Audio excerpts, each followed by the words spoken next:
Hola, ¿cómo están? Mi nombre es Antonio Ferreiro, soy profesor del práctico de sede Junín de Introducción a las Ciencias Sociales. Ya por estas virtualidades nos hemos conocido de alguna manera. Hoy les voy a explicar, así brevemente, el texto de la unidad del trabajo del autor André Gorz. El texto se llama Miserias del presente, riqueza de lo posible. Para desarrollar este texto y para que lo puedan entender, ustedes seguramente ya han hecho el ejercicio y han comprendido el texto de Eric Hobsbawm y luego el texto de Benjamin Coriat, ¿sí? Este texto de Gorz viene a completar de alguna manera la trilogía de autores que van a hablar de el proceso de trabajo, ¿sí? Bien, voy a hacer en orden cronológico cómo está el texto, así cuando lo leen intentan comprenderlo de este modo, ¿sí? Así es más ordenado.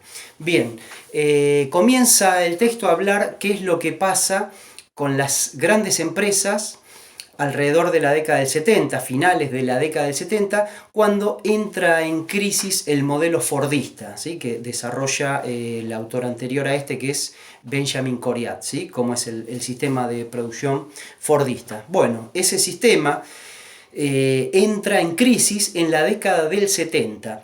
Las empresas tienen dos grandes opciones, ¿sí? Para de alguna manera salir de esa crisis.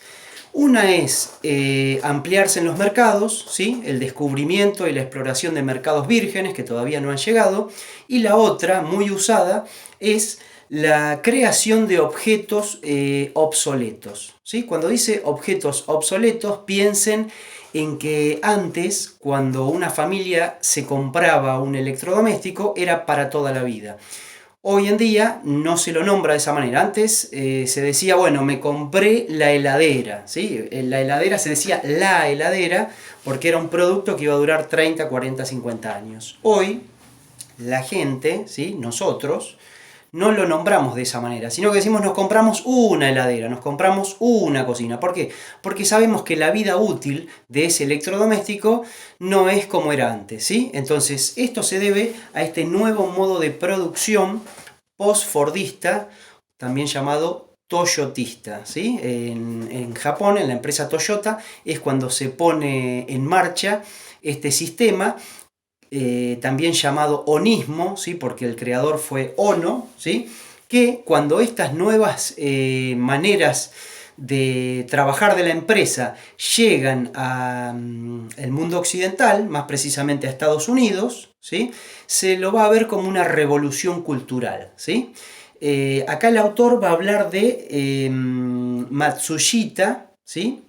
Que va a comprar la empresa Motorola, Motorola que fabricaba televisores en Chicago y se encontraba en crisis. Bueno, en 2 años, este nuevo modo de producción, llamado Lean Production, ¿sí? O producción aligerada, va a explicar por qué sale a flote esta empresa con una nueva línea de trabajo, ¿sí? ¿Qué va a hacer? Lo primero que va a hacer la empresa en Chicago, Estados Unidos, va a eliminar a los cargos jerárquicos, ¿sí? Se va a quedar solamente con el personal que se dedica a la producción precisa de ese producto específico. En esta empresa eran televisores. Entonces va a eliminar, ¿sí? Ese orden jerárquico establecido en el sistema fordista, donde se invertía mucho dinero en el control de los obreros, ¿sí? Se utilizaba mucho personal de control para hacer que los obreros cumplan, ¿sí? Un trabajo específico durante una cantidad de horas determinada. En este nuevo modo de producción, el obrero de alguna manera se libera, ¿sí? En el trabajo, y es aquí donde el autor se va a hacer una pregunta clave en el texto, ¿sí? La pregunta es, ¿este nuevo modo de producción abre una liberación del obrero en su trabajo o amplían las condiciones de sometimiento a las órdenes del gran capital? ¿Sí? Esto es lo que medianamente se pregunta el autor cuando empieza y es lo que va a responder a continuación.